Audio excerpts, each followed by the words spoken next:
Hello and welcome to Racers Now. The 5 and 6 day decks are in for both of the Guineas. One of the most exciting weeks of the year for me and the channel here at Racers Now. Two races that I absolutely love and we have been looking forward to for months on the channel.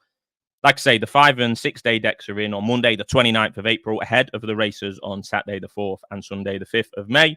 There's only one more chance now. We'll get to finalise the field on Thursday and Friday, respectively, as usual. It is pretty much as you were anti-post betting. All the big guns have stood their ground in both the male and the female race. But first and foremost, we should mention that he's currently good to soft at Newmarket following 15 mil of rainfall over the weekend. That was not forecast. Hopefully the weather holds up. It is forecast to be pretty dry.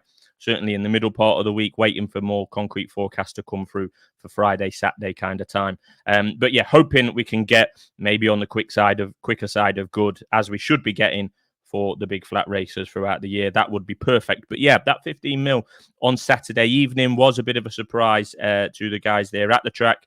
But what it might actually do is stop Newmarket and the clock there from watering artificially, because now they've had the rainfall out of the sky.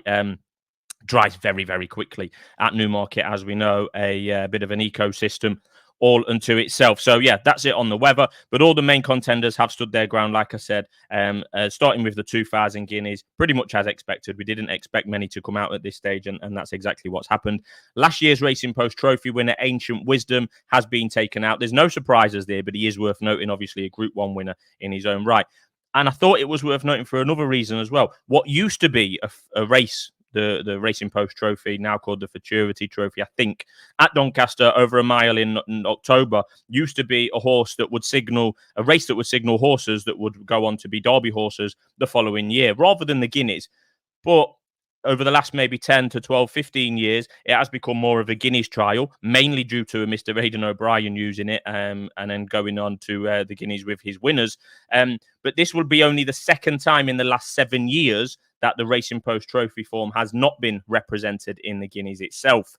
And of those 5 that did run in both, that did win the Futurity Stakes and go to Newmarket, 3 of them won at Newmarket as well as winning at Doncaster. Those were Saxon Warrior, Magna Graecia, both trained by Aidan O'Brien, and Kamiko. That actually happened in a 3 consecutive year window. And the other 2 winners of the Racing Post Trophy that tried and failed to win the 2,000 guineas weren't bad horses either. A certain Luxembourg and a Mr. Auguste Rodin. You would need no reminders, but he won the Derby last year and was basically last in the Guineas, I think, Auguste Rodin last year. So, as has been the case for the last few Guineas updates here on Racers Now, City of Troy is still odds on at 4-6. There's no surprises there. He's been there for some time. Got the odds there at the bottom of the screen there, the best odds available at the moment. There was an excellent short Twitter update, actually, from Coolmore last weekend where Aidan O'Brien was talking to the work rider of City of Troy. There was some footage of him going up the artificial gallop there at Coolmore. Really fascinating stuff. Regular viewers will know what I already think about City of Troy. Honestly, he's the most exciting horse entering a classic season since Frankel, to my eye. I'm just really, really looking forward to him. There's obviously been some good horses over the years that have caught the imagination as 2-year-olds. But City of Troy, I've been bang looking forward to him for months on end. There've been plenty of talking about him on this channel and others, of course. I thought City of Troy was just absolutely electric in the Superlative Stakes on the Newmarket July course last July. One of the best 2-year-old performances I've ever seen, to be honest, visually just fantastic to watch. I must have watched it 50 times. He's clearly the one to beat on what we know to this point. I'm not unique in having that view about City of Troy. You don't need me to tell you that. He is 4-6 at best price at the moment. And, you know, you can only see that price going one way. I can't wait to see him. Would I be backing him at 4-6? Absolutely not. Not for me. But that's not to say he can't win, obviously.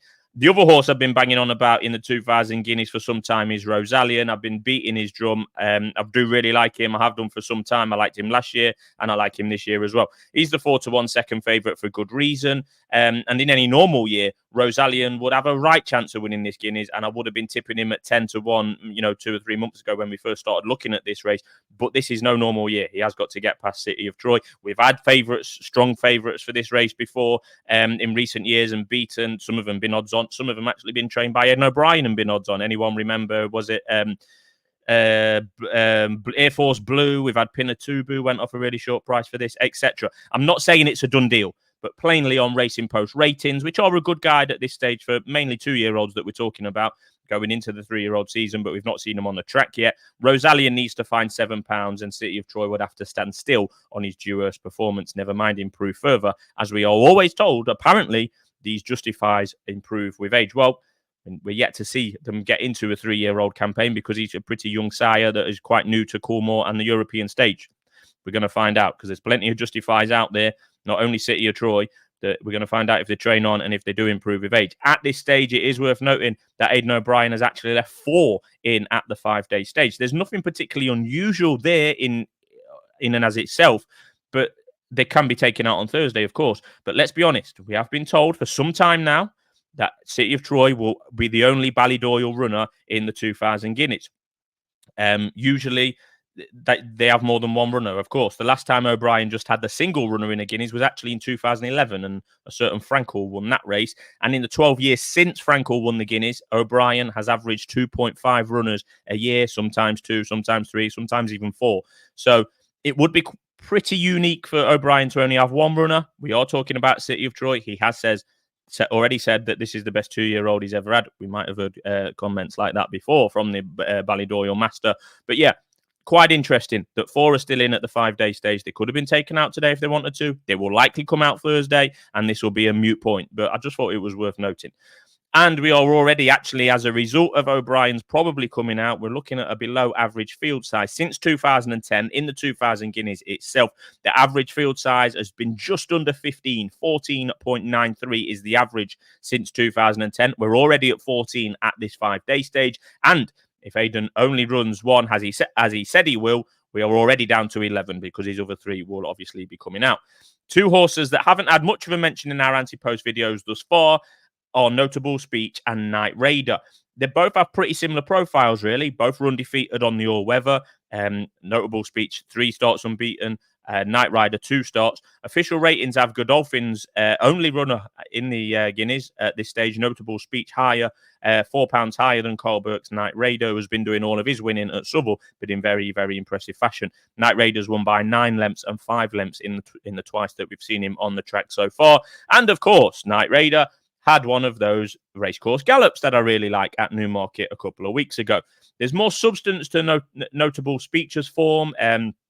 For Charlie Appleby, he beat Cuban Tiger on his second start. Cuban Tiger then won a listed race at Newcastle earlier this season, but did bomb out Cuban Tiger at Sandown last Friday on his first try on grass. They're both very much sit in the could be anything category. As I say, both unbeaten, been doing the winning on all weather, both impeccably bred.